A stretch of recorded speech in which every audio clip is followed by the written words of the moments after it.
Let's do some Top That Trade. Our top players, Phil Flynn, a Fox Business Network contributor, and Alan Knuckman in the trading pits at SIBO. He's the chief market strategist at bullseyeoption.com, here for our trader game. Round number one, guys, S&P growth. Analysts tell MarketWatch there are 11 stocks poised for growth. Pick a play to pop. Tesla, obviously, has been a performer and had a pretty good 2023.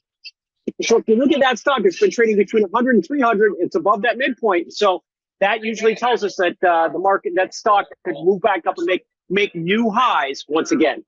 Yeah, that's one of my stocks that I love. And there's another one that's an energy stock that's number one. So you had number one was Enphase, which is energy, which is something you and I have talked about, and Tesla, which I've been talking about for many, many years. And I think what you're seeing here is that there are companies right now that when you're in the growth sector, where if you believe in that company and you take those dividends that they pay back, they can really present you. So it's not only just about the price of the stock, it's the dividend in relationship to the business plan. And that's why these stocks are outperforming. These are the reason why I keep recommending Tesla for the last couple of years and in energy stocks like this Enphase.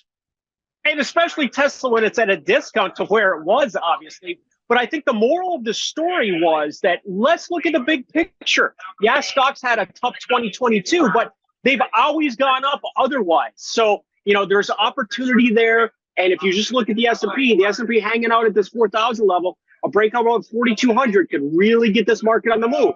Round number two, Champagne Dream. Champagne has outpaced gold and the S&P. What's your drink of choice? I think what we're seeing here is there's a lot of money going into alternative investments. There's people worried about the banks. There's people worried about the stock market. And people are looking for places to put cash. Alan has said it before, money always finds a place to go. And we've seen some of these more boutique investments really outperform stocks in times of crisis. Now, when things calm down a little bit, generally what you find is that these investments cool off. And you have to be very careful because something like Champagne, it's a very niche market. And if it doesn't, like I say, if it implodes and you're not knowing what you're doing, you could get caught the wrong way.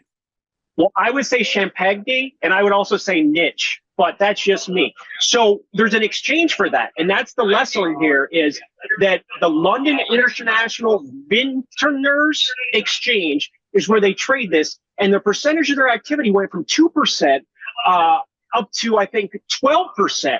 In Champagne. So it's become a bigger market. So as we say here, you can trade anything, anytime is an opportunity as long as you're able to get in and get out and control your risk. But, Champagne's French, so you have to say niche. It's just the way it is. So round number three, Spring Fling. Earnings for banks kick off the season in just 2 weeks. What are you banking on?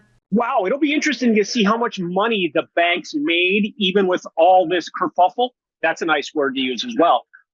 And so in pure profits, and you got to remember their margins, they pay depositors zero, and then they lend it overnight and get 4%. So they've got a money-making machine when it comes to the markets. But I'm pretty encouraged that we have low expectations, and we've got the S&P 17% off its highs.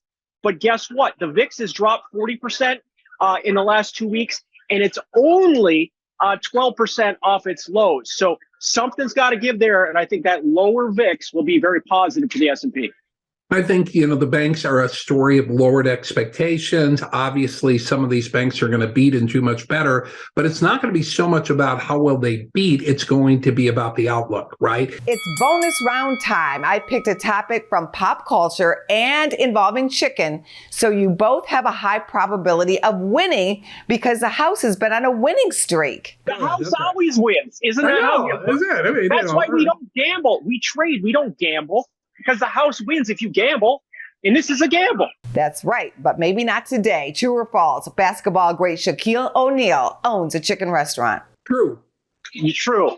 You both get a winner chicken dinner. It's true. But he only opened it so he could get chicken whenever he wants it. It's not because he really needs to sell it, okay? So, he likes chicken. Nothing wrong with that. Go to businessfirstam.com for where to see our show on TV.